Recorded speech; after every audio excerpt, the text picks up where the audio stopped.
It was around 3 a.m. when Claire woke up suddenly, her body drenched in sweat. The room was pitch black except for the faint glow of her bedside clock.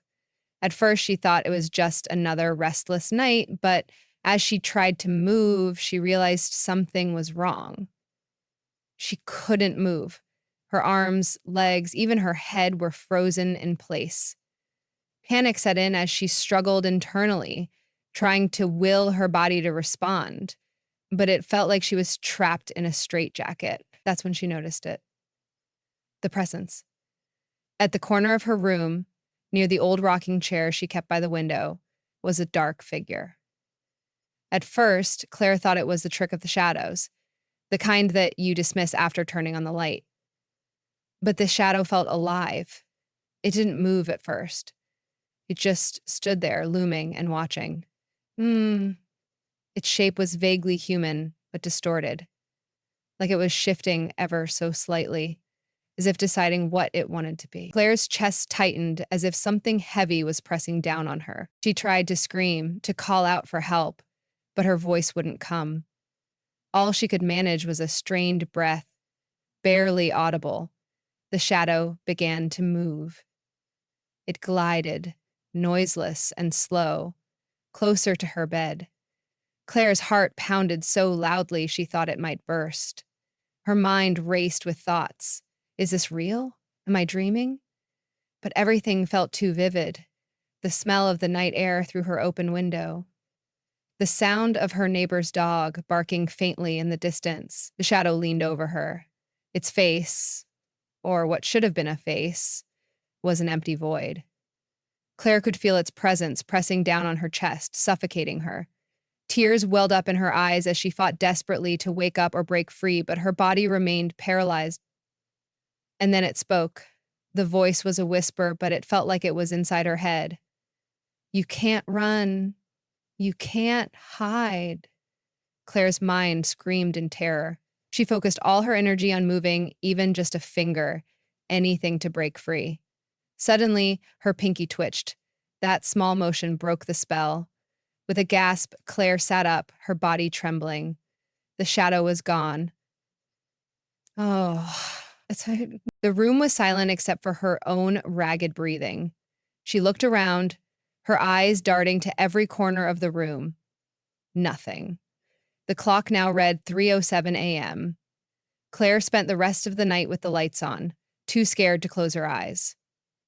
The next morning, she Googled her experience and found out about sleep paralysis, a condition where your mind wakes up before your body does, often accompanied by terrifying hallucinations. But Claire wasn't convinced it was just a hallucination.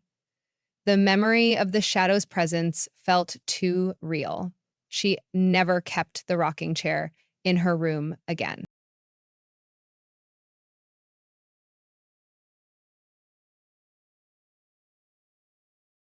It was a night like any other for Liam. He had spent the evening scrolling through his phone before finally dozing off around midnight.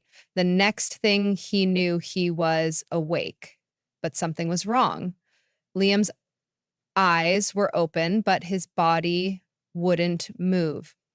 He tried lifting his arms, wiggling his fingers, even tilting his head, but nothing responded.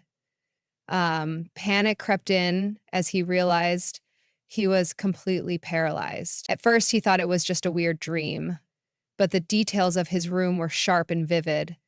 The faint light from his phone charging on the nightstand, the shadows cast by the tree outside his window swaying in the wind. This felt too real. That's when he noticed the sound, a faint, rhythmic creak. It was so soft he almost thought he was imagining it. But as he strained to listen, the sound grew louder. It was coming from the foot of his bed. Liam's heart raced as his eyes darted downward. Standing there, half given in shadow, was a figure. It wasn't clear at first, but as his eyes adjusted, he made out the shape. A tall, thin silhouette with an unnatural stillness. He wanted to scream, but his throat felt locked. His voice stuck somewhere deep inside. A figure began to move, stepping closer, one deliberate footfall after another. The creak wasn't from the floor, it was from its movements, like old joints grinding together. Liam's mind raced. He remembered reading about sleep paralysis, how the brain sometimes creates vivid hallucinations when your body hasn't fully woken up. It's not real, he told himself. It's just my brain. But the figure felt real. It stopped inches from his face. Liam could feel an icy chill radiating from it, like standing in front of an open freezer. The figure leaned forward, and though it had no discernible features, Liam felt its gaze piercing through him. Then, it spoke, whispering in a voice that was both distant and uncomfortably close. You can't escape. Yeah, Liam's panic reached its peak. He focused every ounce of his energy on moving.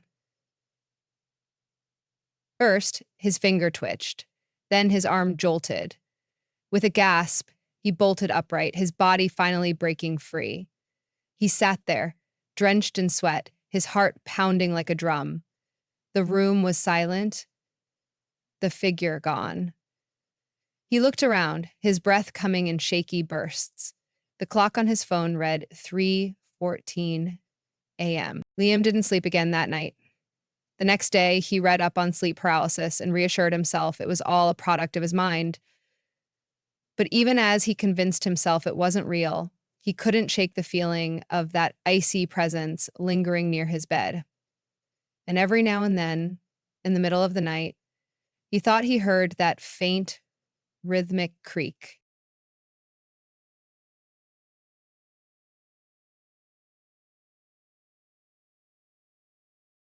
Hmm. Emma had always been a heavy sleeper, but one night she woke up in a state of total confusion. Her eyes were open, but her body wouldn't move. At first, she thought she was still dreaming. That's when she saw it.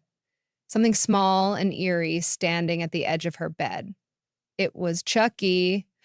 Yes, the doll from the horror movies, the one with the red hair, overalls, and that unsettling grin.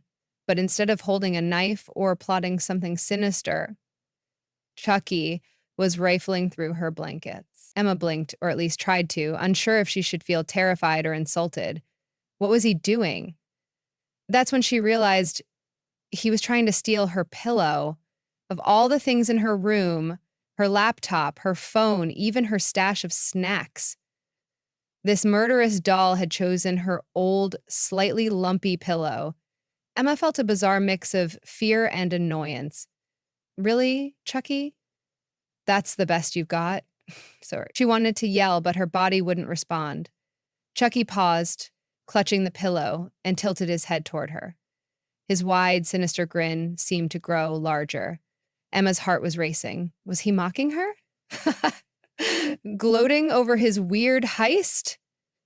Oh. With a grunt of effort, Chucky heaved the pillow over his shoulder like a sack of stolen treasure and started waddling toward the door.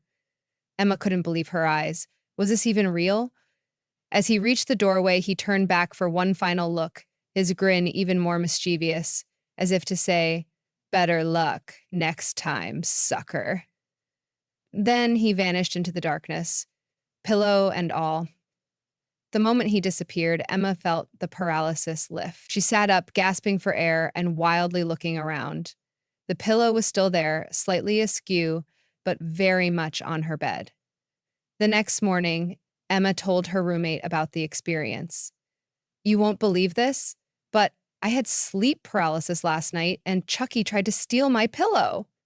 Her roommate stared at her for a moment, then burst out laughing. Of all the nightmares you could have, you dream about Chucky as a petty thief. Emma laughed too, eventually. But just to be safe, she started sleeping with a backup pillow, just in case Chucky ever decided to pay her another visit.